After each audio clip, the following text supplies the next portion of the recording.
ମୋ ନାଁ ଗୀତାଞ୍ଜଳି ରାଉତ। ମୁଁ ତୃତୀୟ ଶ୍ରେଣୀରେ ପଢ଼େ। ଆଉ ମୁଁ ଗୋଟେ ଗୀତ ଗାଇବି। ତୁମ ପରି ଛୋଟ ପିଲାଟିଏ, ଗାଁ ଚାହାଣୀର ଚାଟ ସିଏ, ଚେହେରାଟି ତାର ଡଉଲ ଡଉଲ, ବୁଦ୍ଧିରେ ତାର ସାରିକିଏ। ମୁଁ ସରକାରୀ ଉଚ୍ଚ ପ୍ରାଥମିକ ବିଦ୍ୟାଳୟ ଗୋବିନ୍ଦପୁର ଛାତ୍ରୀ ଅଟେ। ଅ ଠାରୁ ଲ ଅଣଚାଷ ବର୍ଣ୍ଣ ଏ ଭାଷା ମୋର ସିରି, ଅର୍ଦ୍ଧ ମାଗଧରୁ ବିକଶିତ ଆଜି ଶାସ୍ତ୍ରୀୟ ରୂପ ଆଭରି। ମାତୃଭୂମି ମାତୃଭାଷାରେ ମମତା, ଯା ହୃଦୟ ଜନମୀ ନାହିଁ, ତାକୁ ଯଦି ଜ୍ଞାନୀ ଗଣରେ ଗଣିବା ଅଜ୍ଞାନ ରହିବେ କାହିଁ। ଉଚ୍ଚ ହେବା ପାଇଁ କର ଯେବେ ଆଶା, ଉଚ୍ଚ କର ଆଗେ ନିଜ ମାତୃଭାଷା। ଆଉ ଯେତେ ଭାଷା ଶିଖୁଛ ଶିଖ, ନିଜ ମାତୃଭାଷା ମହତ ରଖ। ଉଚ୍ଚ ପ୍ରାଥମିକ ବିଦ୍ୟାଳୟ ଗୋବିନ୍ଦପୁର ଅଷ୍ଟମ ଶ୍ରେଣୀ ଛାତ୍ରୀ ଅଟେ। ସମ୍ମାନୀୟ ସଭାପତି ମହୋଦୟ, ପୂଜ୍ୟ ଗୁରୁଜୀ ଗୁରୁମାବୃନ୍ଦ, ଏଠାରେ ଉପସ୍ଥିତ ଥିବା ମୋର ଛୋଟ ବଡ଼ ଭାଇ ଓ ଭଉଣୀମାନେ ଓ ମୋର ସହପାଠୀଗଣ, ଆଜି ଆମ ବିଦ୍ୟାଳୟରେ ଆନ୍ତର୍ଜାତୀୟ ମାତୃଭାଷା ଦିବସ ପାଳନ ହୋଇଛି। ଏହି ଅବସରରେ ମୁଁ ମୋର କର୍ତ୍ତବ୍ୟ ପ୍ରଦାନ କରୁଥିବାରୁ ମୁଁ ନିଜକୁ ଧନ୍ୟ ମନେ କରୁଅଛି।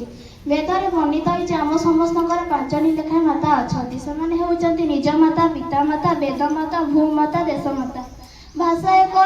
ଭାଷା ଏକ ଜାତି ଦେଇଥାଏ। ଯାହାର ଭାଷା ପ୍ରତି ଅଧିକ ଦଖଲ ଥାଏ, ତାହାର ଭାଷା, ସାହିତ୍ୟ ଓ ସଂସ୍କୃତି ଉପରେ ଅଧିକ ସମ୍ମାନ ଓ ଅଧିକ ଉନ୍ନତି ହୋଇଥାଏ। ସେଥିଲାଗି ସ୍ୱଭାବ କବି ଗଙ୍ଗାଧର ମେହେର ଓ କବିବର ରାଧାନାଥ ରାୟ ମାତୃଭାଷାକୁ ଯଶମାନ କରିଛନ୍ତି।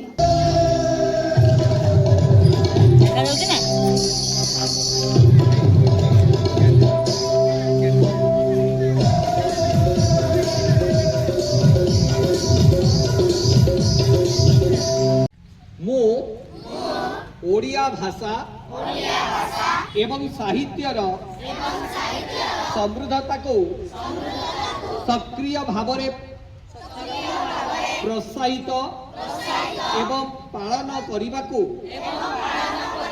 ପ୍ରତିଜ୍ଞା କରୁଛି। ଦୈନନ୍ଦିନ ଜୀବନରେ ନିଜ ମାତୃଭାଷା ବ୍ୟବହାର କରି ମୁଁ ଅନ୍ୟମାନଙ୍କୁ ମୋର ଭାଷା ସହିତ ପରିଚିତ କରାଇବି। କାହାଣୀ, କବିତା ଏବଂ ପରମ୍ପରାର ଆଦାନ ପ୍ରଦାନ ମାଧ୍ୟମରେ ମୁଁ ଆମ ରାଜ୍ୟ ତଥା ରାଜ୍ୟ ବାହାରେ ଓଡ଼ିଆ ଭାଷା ସାହିତ୍ୟର ପ୍ରସାର ଏବଂ ପ୍ରଚାରରେ ସହଯୋଗ କରିବି। ଓଡ଼ିଆ ମୋ ଭାଷା। ଓଡ଼ିଆ ଜାତି